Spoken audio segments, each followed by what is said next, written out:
So when I bought the house, I went and turned on the water, and immediately all of the pipes in the house burst, and I had to replace all of the pipes in the entire house. I've wholesaled or flipped over 500 houses in the last 4 years. In that time, I've made a lot of money and built a relatively successful real estate business, but it didn't start out that way. And on my very first deal, I almost lost really badly because there was a handful of things that I didn't know about how flipping properties work. And so in this video, I'm going to talk about the 5 things that really caught me off guard on my first deal. And my hope is that you can not make the same mistakes I did, and so you can have a more profitable first endeavor. All right, so number 1 was that I did not fully understand all the closing costs associated with buying a flip property like this directly from a seller. I guess I had an agent that was involved, so it did kind of help out. But when you buy a property direct from a seller, there are some different expectations that are set versus when you are buying property that's on the MLS. Primarily, that is around how the loan is funded and how exactly you get the loan, what kind of loans look like, and then also who exactly pays the closing costs. So when you buy a property from a distressed individual or distressed property, typically a part of the reason they choose to sell at a discounted rate is because the buyer is willing to pay some of the closing costs so that they are going to be able to walk with a little bit more money on top of the big hit that they're taking on the equity by selling at a discount. In this specific case, I basically agreed to pay those costs. And a big item that caught me off guard was what we have in Washington State, which is called excise tax, which is a 2% tax on the sale of any property in the state of Washington. When I went and I closed on this property, there was an additional 2% of the purchase price, which was about $4,000, that went out the window before it even started, right? So when I ran my initial numbers, I didn't account for this $4,000. And surprised, there was also an additional excise tax at the end of it when I sold that I was not expecting. And this didn't show up on like calculators or anything else that I found online, because this is something that's very specific to Washington State. And so why would it be on a random calculator that I got from a website, right? That was one big thing that caught me off guard. The other thing was that I got a hard money loan for this deal, which is a cash type loan that is used for flipping properties. And in these closing costs for the hard money loan, there was several different doc fees and kind of like underwriting fees I wasn't expecting. And those as well cost me well over $1,000 of money that I was expecting to have towards the renovation or towards the project. So when you're buying a property, always make sure you understand the entire amount of costs and like all the different costs you're going to have with buying the house, because it can really affect you down the line. All right, and then item number 2, and this is one that is super common when people are starting out, is I didn't check the 5 main items that can really bite you if there are anything that goes wrong with them. And those items are plumbing, HVAC or heat source, your electric, your roof, and your windows. And so most people understand the roof because you can see that when you pull up to the house and you can look out your window and you can see, that roof looks like it's going to need to be replaced. That's honestly the easy one because it's also typically pretty easy to replace. You can find tons of companies that will be willing to do it for you. The thing that got me on this one was the plumbing and HVAC on this property. And so plumbing is always a weird one because you can't necessarily like see the plumbing when you walk into the house, and it's hard to know if there's problems. First thing with the plumbing was that I bought the house in February. I live in an area where there is winter, and I didn't understand that if I go and buy a house in the winter that has not had anyone living in it and not had any sort of heat source, that the pipes will freeze and all of the pipes will burst. And so when I bought the house, I went and turned on the water, and immediately all of the pipes in the house burst, and I had to replace all of the pipes in the entire house. I think it cost me like $18,000, something crazy to do it. And that ate an incredible amount of my margin right away, and there's no way of going around that. And then the second thing that I missed on this one, I failed to recognize when I was walking the house initially because it was abandoned, that there was no HVAC or heat source at all. There was no furnace, and there was no venting to even install a furnace. And there wasn't even baseboard heat, which is usually what there is if there isn't a central heating system in a property. And then because of the local code, I could not add baseboard heating anymore. And so what I had to do was I had to add an entire furnace and ducting system, which cost me like another $12,000. And so just between those 2 items, that was 30 grand. And that was pretty much like a huge portion of my profit I was expecting to make that was out the window right away just because I didn't know what I was doing. One of the most common ones that I see a lot recently with people is the windows. Especially if you're buying older houses, it's really common for the windows to all need to be replaced. And that can easily be a $7,000 or $10,000 job. So just make sure that you understand all of those things when you're buying your first property. Item number 3 was that I paid some of my contractors too early and they stole my money. And so this is like a classic one that new people run into when they don't really know what they're doing and they meet a smooth talking contractor, or they even get a referral to a contractor that promises them the best in the world. and then they say, hey, all I'm going to need is a $6,000 deposit so that I can go and buy all the materials to do this job. Don't do that, because there's a greater than average chance that they will just take your money and you will never see them again.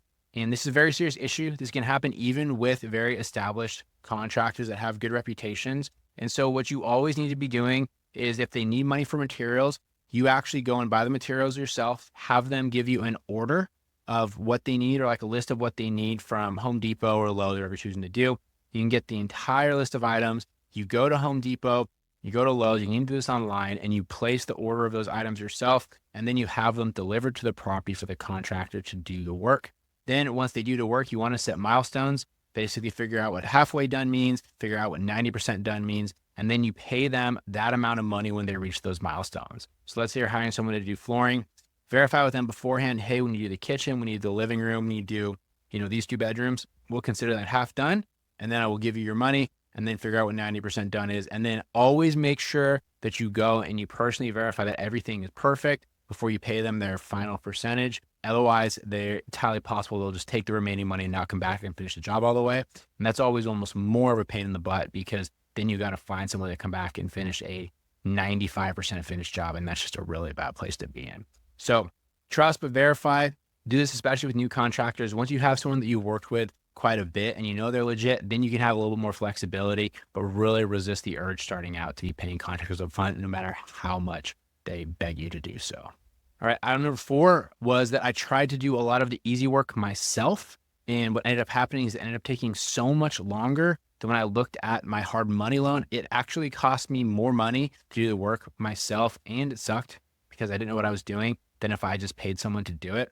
And so when you get a hard money loan, it's not uncommon for you to be paying $70, $100, even $200 a day, depending on how big your loan is. What'll happen is people will say like, oh, I can paint, I can do the flooring, I can do that sort of stuff. I don't want to pay someone $5,000 to paint. I'm just going to do it myself.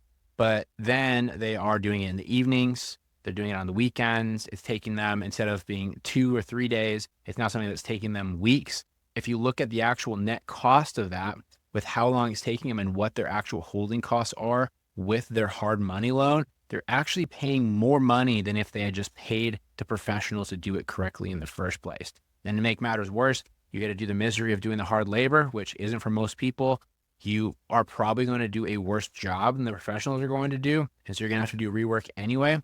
And ultimately, it's going to really kind of drag down your project. It's also going to affect your opportunity costs of being out there to network and find better connections and find more deals and find cheaper money and find everything else that will make your future deals better.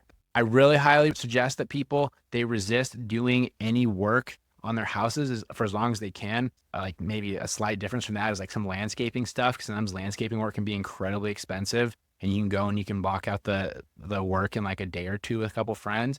But if it's like internal stuff, you don't know what you're doing, stick with the experts and don't try to save a couple bucks doing it yourself, because it'll probably end up costing you more just how long it's going to take. All right. And then item number 5 was that when I bought the property, I did not pick comps that were actually truly like the property that I bought. And for me, it was something that was kind of obvious, that was right in front of my face. I didn't even notice. And that was the fact that mine was the only house in the neighborhood that did not have a garage. And so when I looked at all the houses that were around there, these like 70s split level houses, almost every single one that I had used to estimate the value of my property, it had a detached garage that was kind of down an alleyway. Mine was the only one that didn't have this for some reason, and I didn't even notice when I bought the house. So then when I go to list the house, the realtor that I was working with, they started making suggestions on price that was about $10,000 less than I was seeing everywhere else. First, I was really confused, and then I asked what the situation was, and she explained, well, you don't have a garage. It's also on a hill, and here we have winter, and it's going to be a much less desirable place for people to live during the wintertime. So that rounded it out. At the very end, all of a sudden, there was this lower valuation than I was expecting on this house, and there wasn't really anything I can do about it. It's not like I can just build a garage. It's a permitting process. It's very expensive to do that. It could have been easily avoided, and honestly, I probably could have bought the house a little bit cheaper if I had pointed that out at the get-go, but I didn't know any better. And so it's really important when you're going and you're looking at houses that are comparable to the one that you're buying, make sure they have the same exterior characteristics.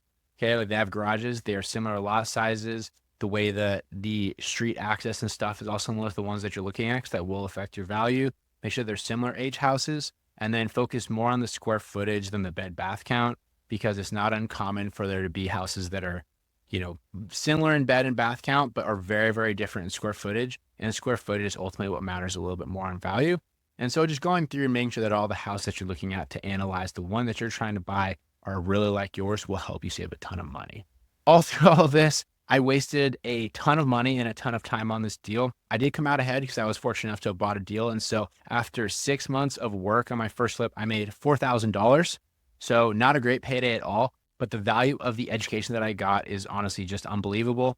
When you are doing these things, don't be afraid to jump in and take risks, right? And to try things and to go through and learn the hard lessons, because honestly, that's how we get better.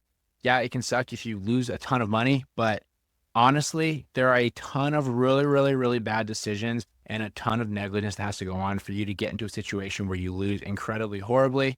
Flipping houses and buying real estate is all about math. And if you think about things from a holistic view and you are conservative on your first ones, you can typically come out with a lot more upside than you're expecting. So anyways, guys, I hope that was helpful for you. Please subscribe to this show. We really appreciate all the support that we get, and also share with any friends who are looking at getting into the business and are aware of taking that first step. Hopefully they'll learn something from this and they can avoid making the same mistakes I did. Thanks, guys. I'll see you next time.